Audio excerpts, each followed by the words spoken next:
Previous year questions की series में आज एक और क्वेश्चन डिस्कस करते हैं प्रीलिम्स 2025 से। प्रीलिम्स 25 में आपके सामने क्वेश्चन पूछा गया था, दो स्टेटमेंट दिए गए थे और बताना था कौन सा करेक्ट है। पहले स्टेटमेंट में बताया गया था आरबीआई मैंडेट करता है सारी लिस्टेड कंपनीज को इंडिया की कि वो सबमिट करें business responsibility and sustainability report. तो जितनी भी लिस्टेड कंपनीज हैं इंडिया की, they are required to submit business responsibility and sustainability report as per RBI.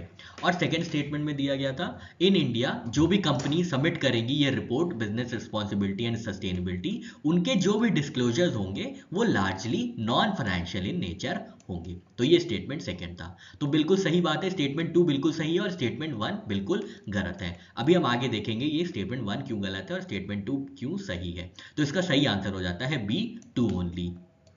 Question deal करने से पहले देखते हैं बिजनेस रिस्पॉन्सिबिलिटी रिपोर्ट की इवोल्यूशन कैसे हुई इंडिया में। तो 2011 में क्या हुआ था, मिनिस्ट्री ऑफ कॉर्पोरेट अफेयर्स ने रिलीज किया था नेशनल वॉलेंट्री गाइडलाइंस, जहां पे बिजनेस को अपने सोशल, इन्वायरमेंटल और इकोनॉमिक रिस्पॉन्सिबिलिटीज का भी एक ब्यौरा देना था, एक रिपोर्ट देनी थी। इस एनवीजी में 9 प्रिंसिपल्स इंक्लूड किए गए थे, जैसे कि responsible business conduct, ethics, sustainability and stakeholder management etcetera.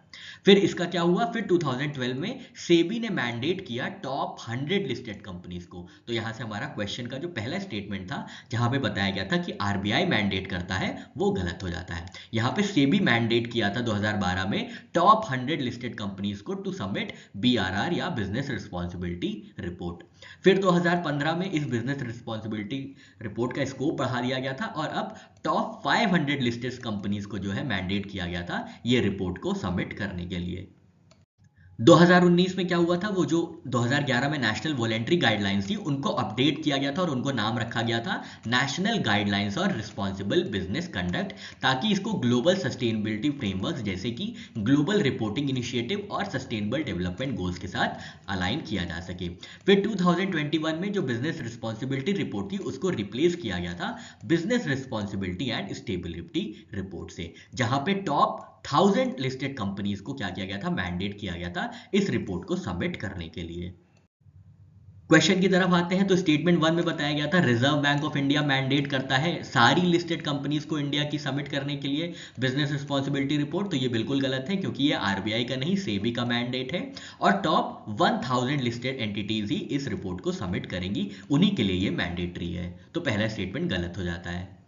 Second statement बिल्कुल करेक्ट है क्योंकि जो भी इस रिपोर्ट के डिस्क्लोजर्स होते हैं वो लार्जली नॉन फाइनेंशियल होते हैं, जैसे कि कार्बन एमिशंस हो गए, water consumption, renewable energy, workforce diversity, employee wellbeing, board diversity etcetera.